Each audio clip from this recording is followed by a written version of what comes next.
Salut habité aux USA, c'est Nicolas. On se retrouve aujourd'hui en Floride pour le Longwood Fall Festival. Donc on va aller voir ça. C'est ici que ça se situe. Donc Longwood, c'est au nord d'Orlando. On est à 20 miles à peu près. Tiens, je vous filme le camion de pompiers.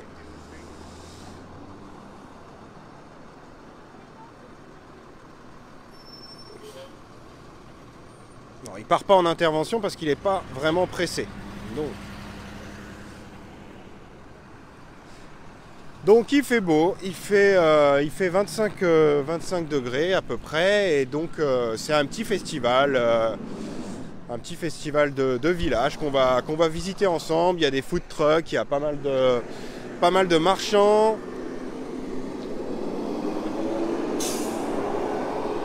De petits stands.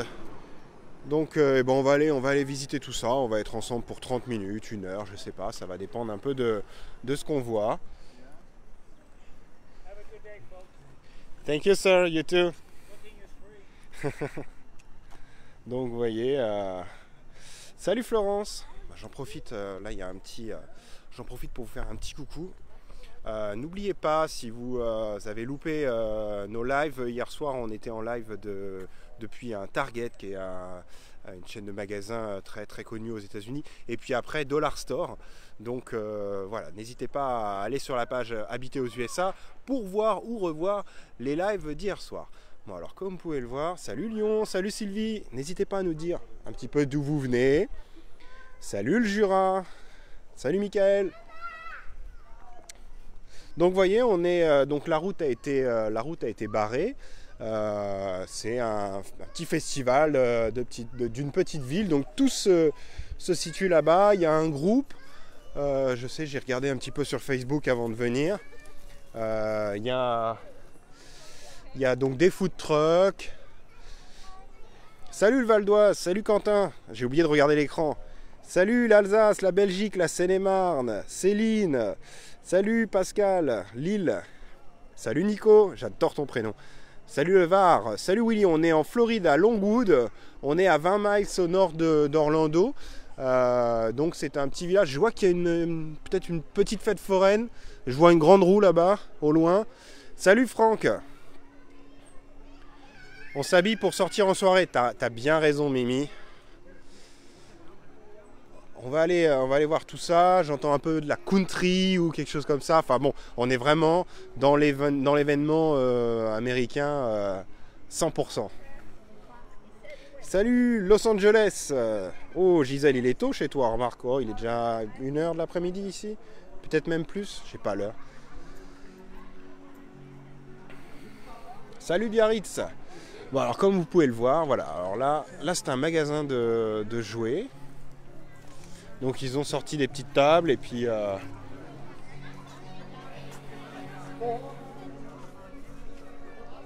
salut la Belgique.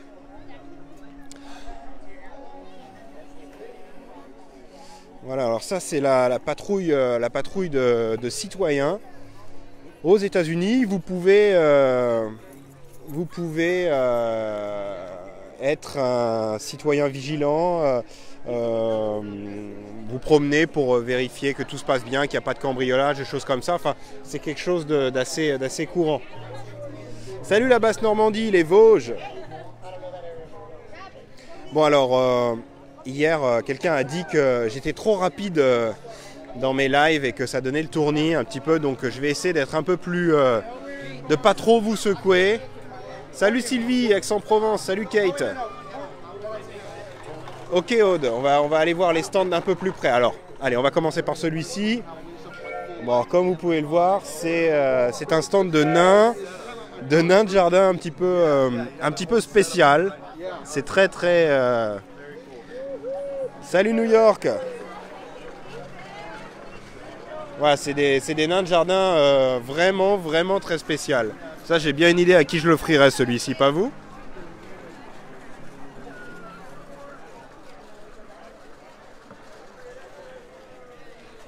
Bon, mine de rien, il y a celui-ci qui a un pétard à la main. Celui-ci, on peut dire que c'est vraiment des nains de jardin uniques. Salut Nadou. Salut Toulon.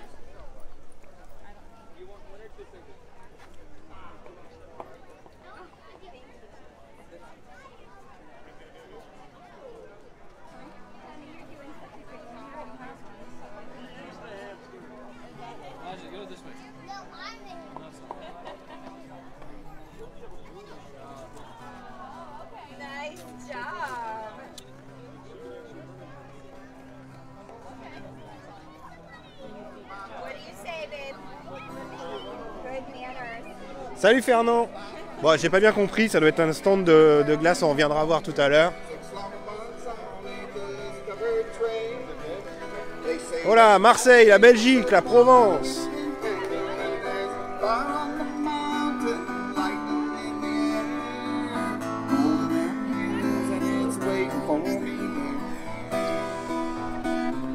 À Laurence, on est à Longwood, au nord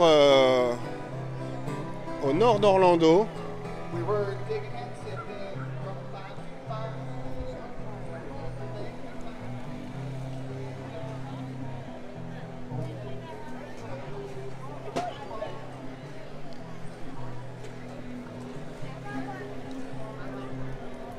Bon, alors là, on est plutôt dans la partie nourriture, bière.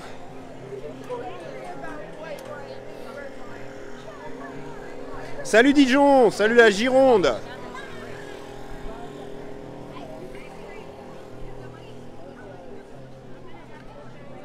Nadou, tu veux un peu de soleil? Tiens.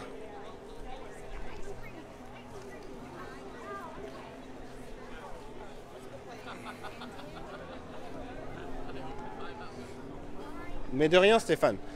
Bon alors allez, tiens, on va aller voir un petit peu. Ah ouais, alors je reconnais ce food truck là-bas. Et c'est super bon, c'est des Canadiens. Des Canadiens qui font du homard.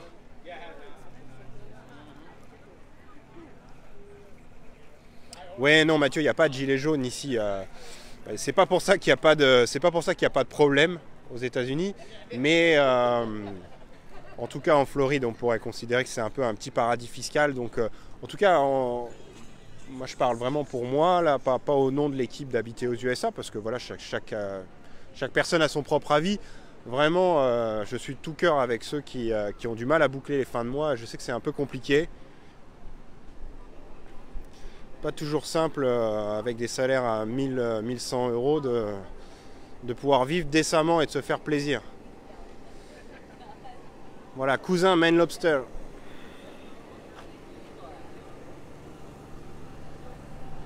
Bah, c'est aussi un peu... Ah tiens, il y a la police, on va aller filmer. Ouais, je vais vous montrer. Vous voyez ?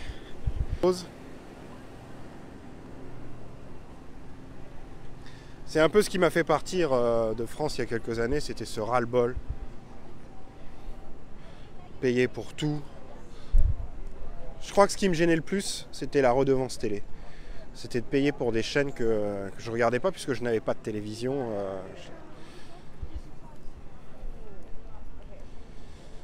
Alors moi je suis parti, Laurence, je suis parti en visa investisseur à la base. Ben oui Gina, je sais, mais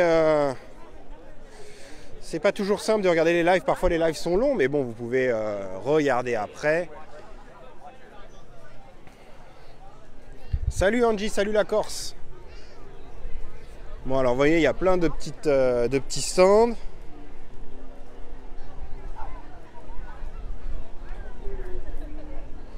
Ouais, tout à fait Mathieu, je suis d'accord avec toi. Tout ce qu'on a ici, on le mérite. Et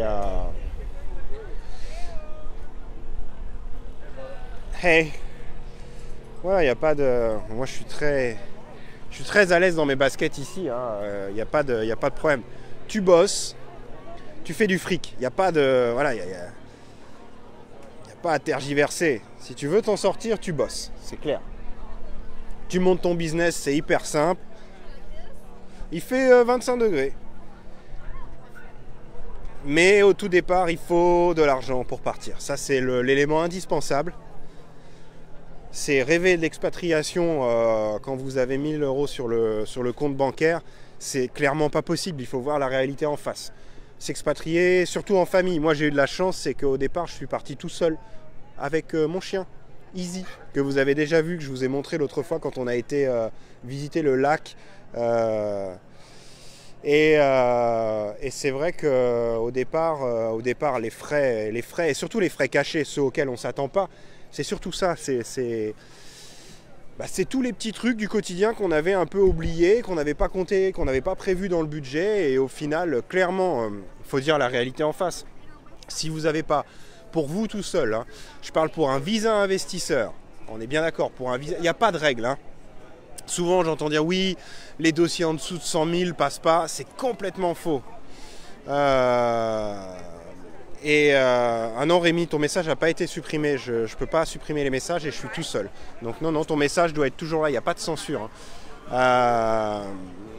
Donc j'entends souvent dire les gens, oui, il faut un minimum, un investissement de 100 000 $. C'est complètement faux. Il faut un investissement substantiel. Substantiel, ça veut tout dire et rien dire. Ça veut dire qu'il faut que l'investissement soit quand même conséquent, qui permette à votre famille de vivre. Si vous achetez, je sais qu'il y a eu, apparemment, il y a eu des franchises je ne vais pas citer, mais des franchises qui étaient à 20 000 $. Moi, j'ai 33 ans, Lélie. Je viens d'avoir 33 ans. Des franchises que je ne citerai pas à 20 000 $, c'est pas possible. Comment voulez-vous investir 20 000 $ dans une franchise et après faire vivre une famille de 4? C'est pas possible. Donc parlons chiffres minimum. Si vous êtes une famille de 4 personnes, si vous n'avez pas 120 130 000 euros, c'est hyper compliqué. Faut dire la vérité.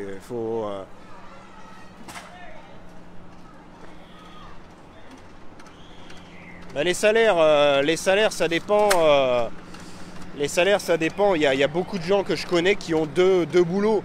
Ah oui, la vérité, c'est que pour celui qui n'a pas fait vraiment d'études, qui a un niveau qui s'est arrêté très tôt, la prochaine fois que Mais bien sûr, Mathieu, la prochaine fois que tu viens, on ira boire l'apéro. C'est un peu compliqué. Il y a beaucoup de gens qui ont deux travails pour pouvoir s'en sortir, hein. C'est la réalité. Et les frais de santé sont énormes. Les frais de santé sont énormes. C'est aussi un gros problème ici. Alors, bien sûr, quand... ah non, 80K à l'année, non.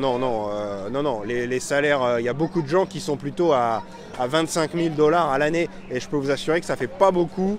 Ça fait pas beaucoup à la fin du mois. L'essence n'est pas chère, mais derrière, la santé coûte très très cher. Quand j'ai fait le live qui a été vu par près de 200 000 personnes sur le plein d'essence l'autre fois à 55 centimes d'euros, alors, il y a beaucoup de gens qui ont dit oui, mais combien coûtent les soins?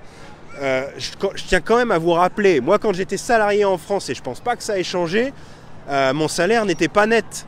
Et le salaire que mon patron me donnait en France n'était pas net non plus, il y a des cotisations.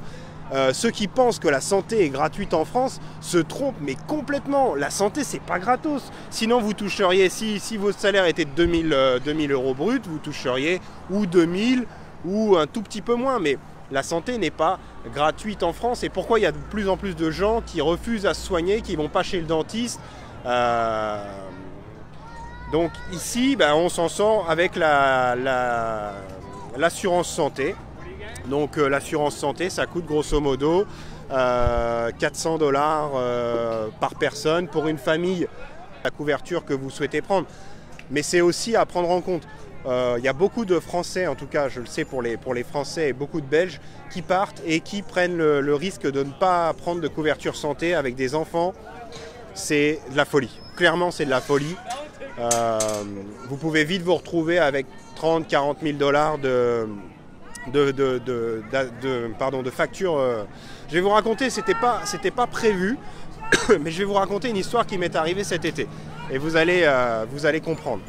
Donc cet été, je devais aller en France au mois d'août, passer 2 semaines en famille vers Bergerac. Donc superbe. Ah oui Sonia, mais je vais t'expliquer quelque chose et tu vas comprendre. Donc il était prévu que je parte au mois d'août donc vers Bergerac.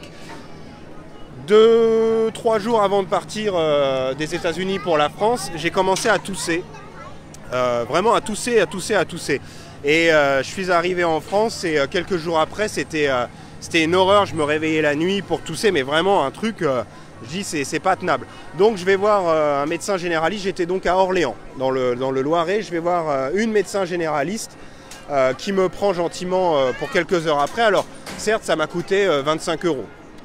Bon, d'après elle, non, j'avais rien, donc elle me dit non, elle me dit c'est rien, vous avez peut-être pris froid dans l'avion. Elle me donne du Pivalone. Donc je repars avec une ordo, je lui dis vous êtes sûr, il ne faut pas d'antibiotiques, rien du tout. Elle me dit non, les antibiotiques ne vont rien changer à votre cas. Bon bah ok, elle me donne du Pivalone. Je m'en vais avec du Pivalone. 2 jours après, pas bien du tout. À 3 h du matin, je décide d'aller aux urgences à Orléans. Et donc j'arrive, un quart d'heure après on s'occupe de moi, il était 3 h du matin, les infirmières super sympas. Est-ce que vous avez voyagé récemment? Je dis oui, je dis je vis aux États-Unis, je viens de prendre l'avion, oh là là. Tout de suite, elles m'ont mis, oui c'est pas automatique les antibiotiques, elles m'ont mis un masque par précaution. Et donc j'ai eu le droit à des radios. Donc tout ça s'est déroulé à peu près en 2 heures. J'ai vu un interne qui est venu me voir et qui m'a dit non, écoutez, c'est sûrement une petite bronchite, rien de méchant, vous pouvez repartir. Bon, je suis reparti avec ma toux et puis quelques médicaments, donc j'ai pris de l'Umex, enfin vraiment des conneries. Il n'y a pas. Et laisse-moi finir, Christophe, je vais t'expliquer.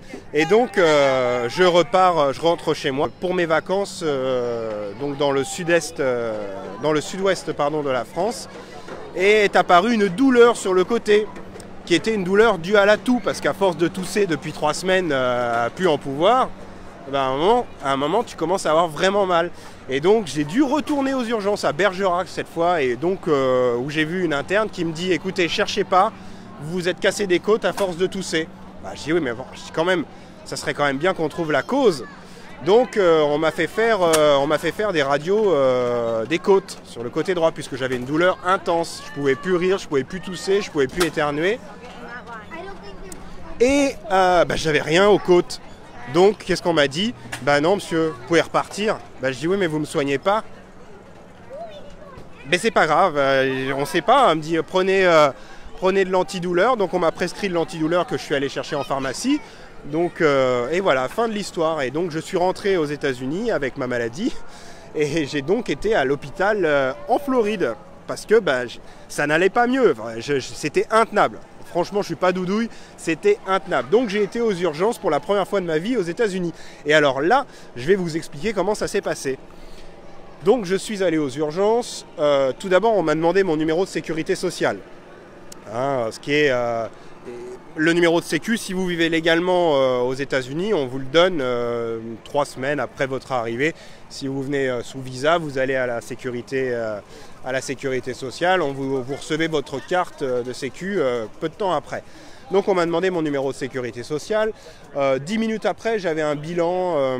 On m'a pris ma tension, on m'a fait des analyses d'urine, on m'a fait des analyses de sang. Une demi-heure après, j'étais dans une chambre. Alors c'est une chambre, c'est un hôtel. C'est pas un hôpital, c'est un hôtel. Déjà les couloirs, l'équipement, le nombre d'infirmières, c'est impensable. C'est vraiment impensable. Et donc on m'a fait faire un scanner et je suis sorti. J'ai dû arriver vers les coups de 20 h et j'ai dû sortir vers 1 h du matin. Donc j'avais une pneumonie qui était déjà bien avancée. Donc je suis rentré avec des antibiotiques et 4 jours après, j'étais soigné de ce que je traînais depuis 1 mois. Bon, ça, c'est le bon côté des choses. C'est que j'ai été soigné. Alors attention, je blâme pas du tout les infirmières ou les internes que j'ai vus en France, mais je pense que voilà, y a un vrai problème. C'est que comme ils sont débordés, je pense qu'il doit y avoir un moment où le travail est bâclé et c'est tout à fait normal. C'est complètement humain. C'est pas du tout anti-système hôpital français. S'ils manifestent très souvent, c'est parce que justement, je pense qu'il y a un problème. Donc j'ai été soigné. Puis 3 semaines après est arrivée la facture. Aïe, aïe, aïe, aïe, aïe, aïe, aïe. Et là, ça pique. La facture est arrivée. Donc, moi, j'ai rien demandé. Hein. Je suis venu, j'ai dit soignez-moi. On m'a prescrit un scanner, des analyses et tout. Donc, la facture d'hôpital en elle-même était de 28 000 $. Donc, 28 000 $, ça comprend le scanner, ça comprend les infirmières, ça comprend pas les frais des spécialistes. Hein. Attention, 28 000 $, c'est uniquement la facture de l'hôpital.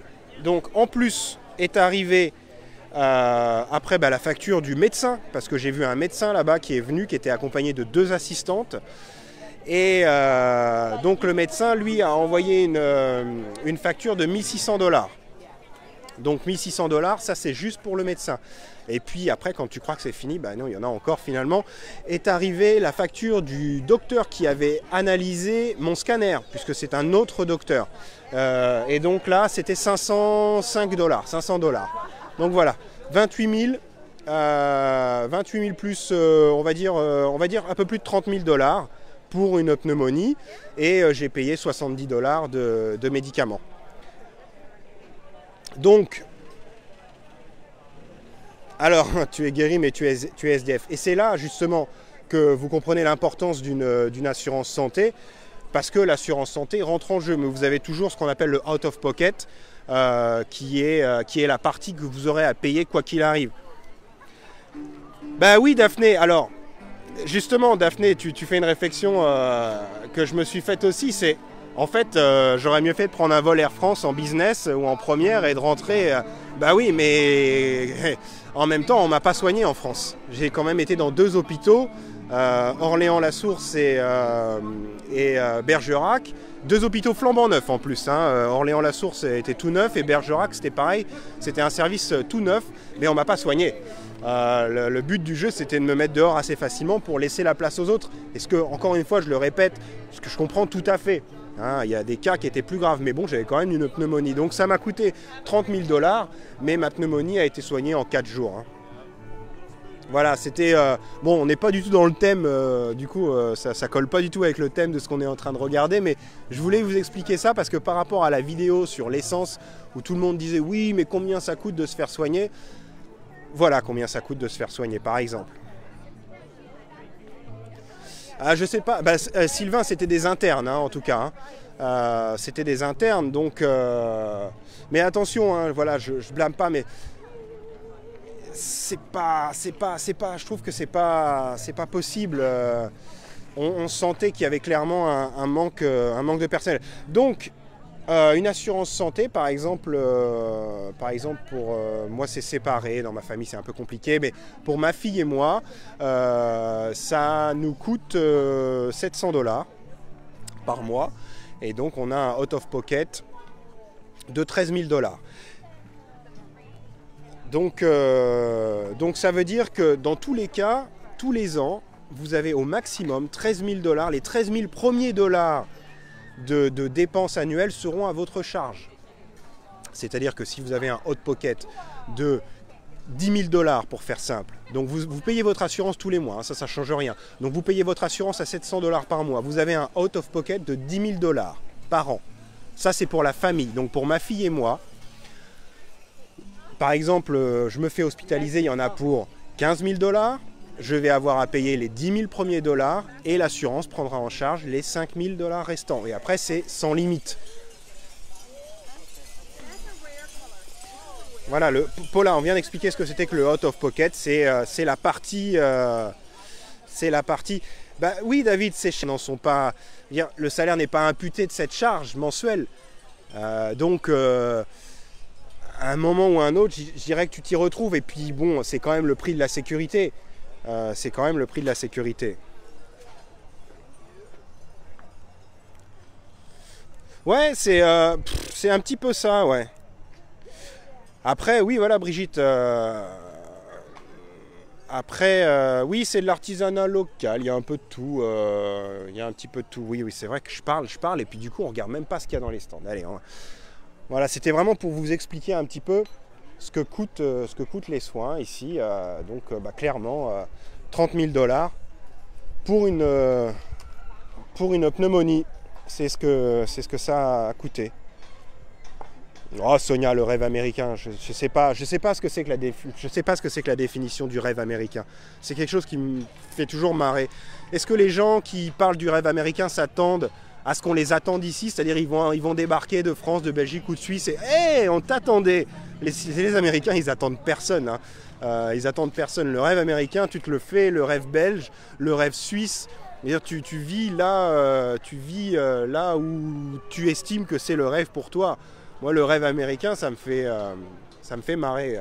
Là où vous le créez, personne ne va le créer en tout cas.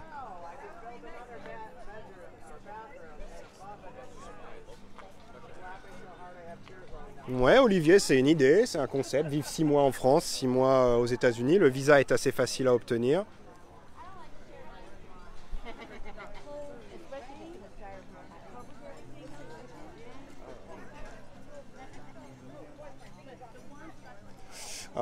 Oui, clairement, ouais, même quand vous venez en tant que touriste, vérifiez bien pardon, au niveau de votre carte bancaire, quelles sont les garanties que vous avez. Mais pour moi, franchement, enfin, le rêve américain n'est pas mort, pas du tout.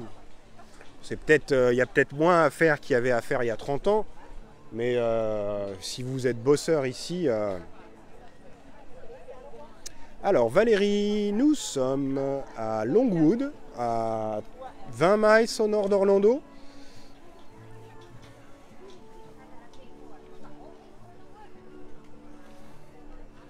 Il n'y a pas, pour moi, hein, c'est un avis très personnel, il n'y a pas de pays idéal. Dans tous les pays, il faut faire des concessions. Alors ok, l'essence est moins chère ici, mais ça c'est plutôt sympa. Des belles peluches.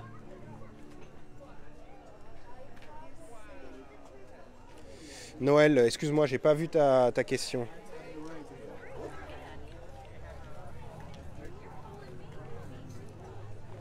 Si tu peux répéter ta question, Noël. Et les frais scolaires pour les enfants, ça ressemble à quoi? Ben, ça dépend de ce qu'ils vont faire comme études. Hein.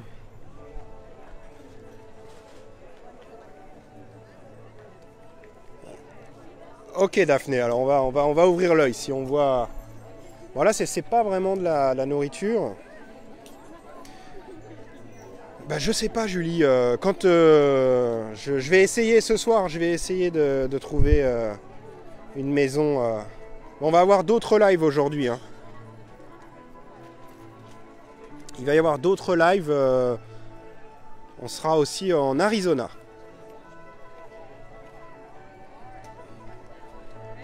On couvre 2 États. Ah hello, il est jamais trop tard. Il est jamais trop tard. À un moment, c'est clair qu'il faut prendre la décision, mais c'est pas facile parce que je connais beaucoup de gens. Quand j'ai commencé à m'intéresser à l'expatriation, j'ai rencontré plein de gens qui étaient sur le départ. Et puis finalement, quelques années après, ils n'ont pas bougé. C'est pas facile de sortir de sa zone de confort. Je tiens à dire que je parlais pas du tout anglais quand je suis parti vivre aux États-Unis. C'est pas facile parce qu'au final, il y a tellement de facilité à vivre dans son pays, de connaître l'administration, la langue. C'est partir tout seul, c'est pas simple déjà. En famille, je sais pas si c'est beaucoup plus simple parce que tu emmènes tes enfants, enfin ta femme dans la galère. Tu te dis waouh, t'as intérêt à ce que ça fonctionne. Mais si le pari est gagnant, c'est que du bonheur. Franchement. Si vous avez des doutes, si ça vous plaît. Hein. Après, il y a des gens qui peuvent être déçus, ça arrive. Hein.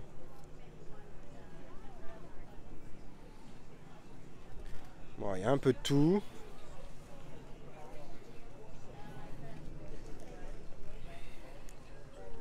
Alors moi, ça fait 3 ans.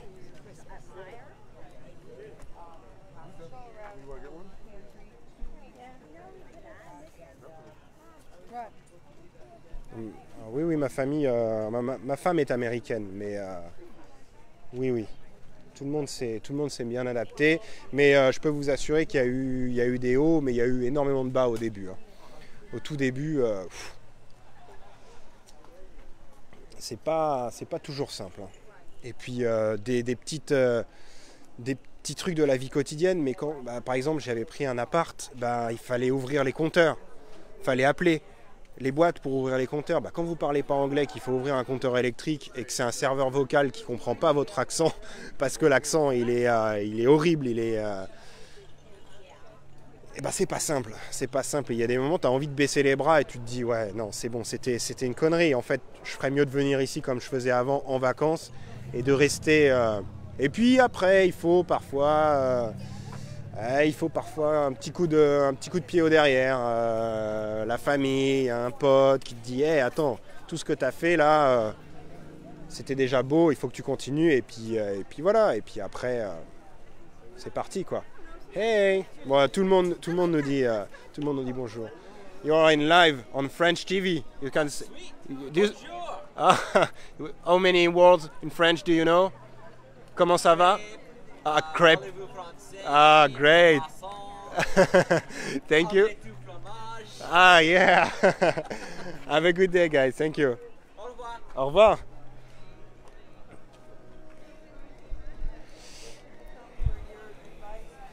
Ouais, les trucs, c'est un peu spécial.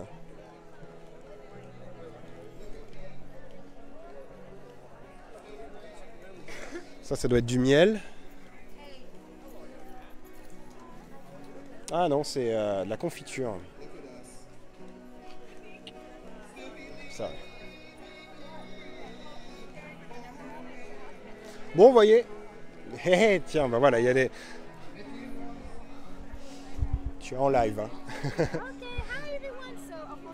En français, il parle français. Alors, je vais vous présenter mon père qui est artiste français, donc, et il fait du steampunk. Alors explique-nous ce que c'est. Il n'est pas là, mais il sera là bientôt. Donc steampunk, c'est un art en fait. Donc ça, voilà une petite description. Ça vient de la science-fiction un peu victorien, de style victorien.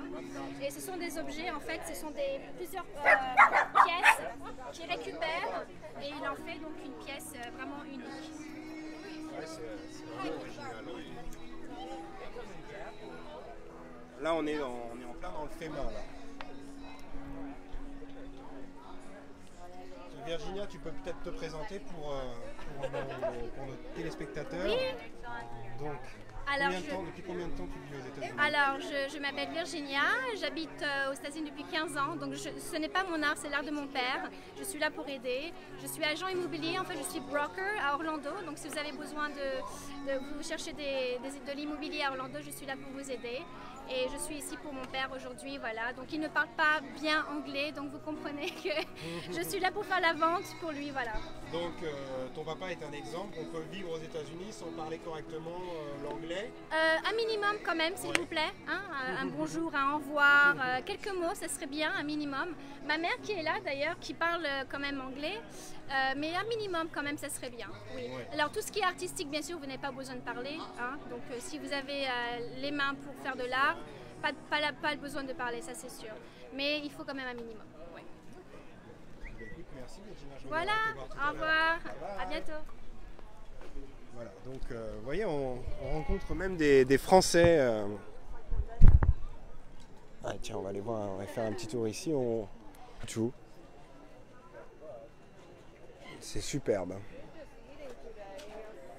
Donc, si vous nous rejoignez, on est parti en live, c'est le cas de le dire. En fait, j'ai commencé à parler d'assurance santé et puis du coup, la discussion n'avait plus rien à voir avec les images. Mais c'est pas très grave, On va retourner, on va aller voir là, on va aller refaire un petit tour vers la fête foraine. Je suis parti un peu. Le problème, c'est que j'ai tous vos commentaires qui arrivent à l'écran et c'est pas facile de rester dans le thème, de répondre.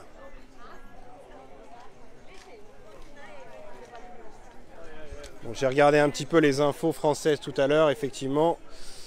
Ça a l'air d'être. La mobilisation a l'air d'être énorme. Il y a vraiment un gros ras-le-bol.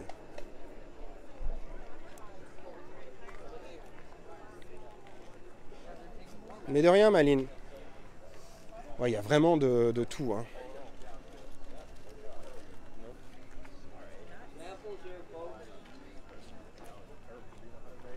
Ah, j'ai pas eu le temps de voir.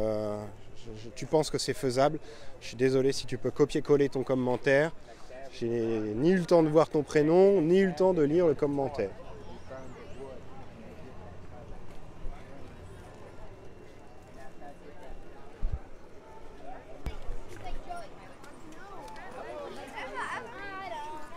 On est à Longwood. Longwood, 20 miles au nord d'Orlando.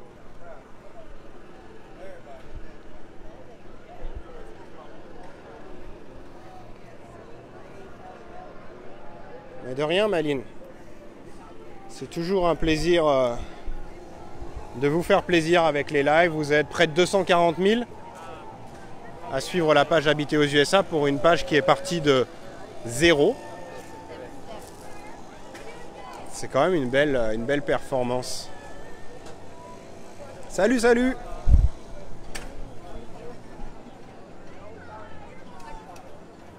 Niveau d'acheter une maison par exemple en Arizona pour y passer les vacances. Oui, alors oui, c'est possible d'acheter un bien immobilier aux États-Unis pour y passer les vacances. Seulement, c'est peut-être faisable, mais si tu payes pas cash, ça va être très compliqué d'avoir. Ou si tu as un super apport, ça va être très compliqué sinon d'avoir un prêt immobilier si tu vis pas aux États-Unis. Hein. Ça me semble.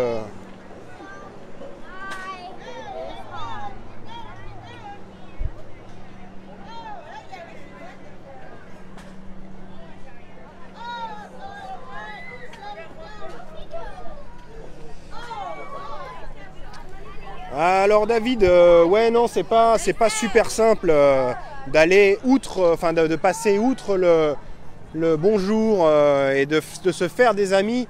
Non, c'est pas hyper simple. Il y a quand même un fossé entre nos deux communautés. Hein. C'est pas parce qu'on est dans deux pays dits riches que c'est pas du tout.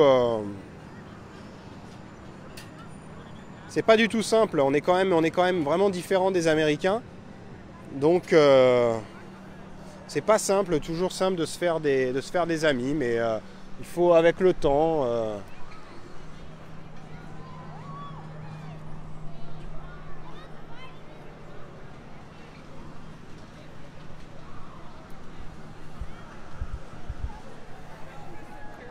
Vous voyez, on a un temps magnifique.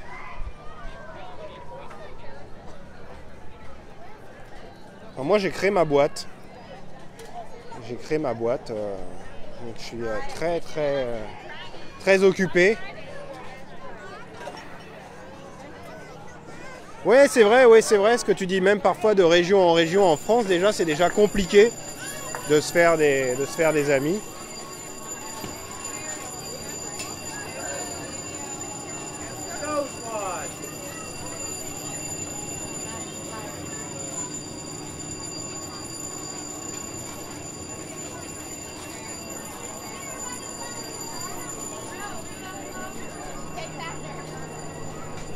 Vous voyez, c'est super familial, hein.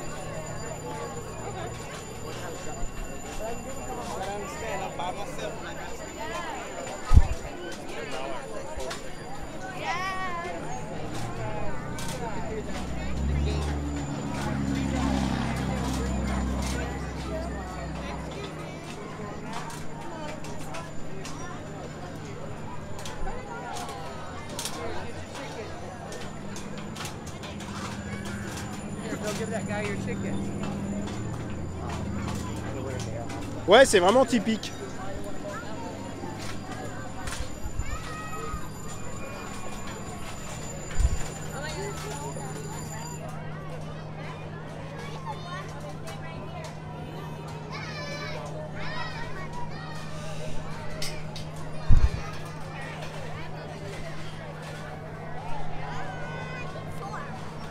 Les différences...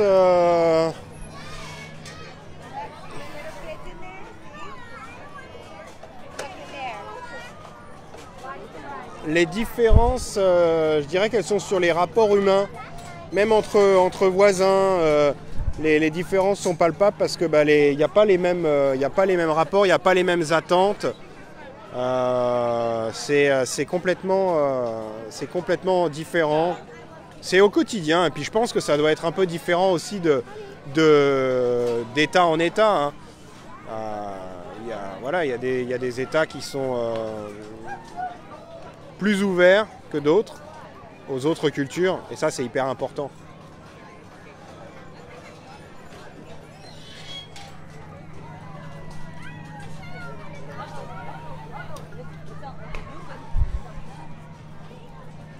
Voilà, bon, ben, je vais vous laisser là.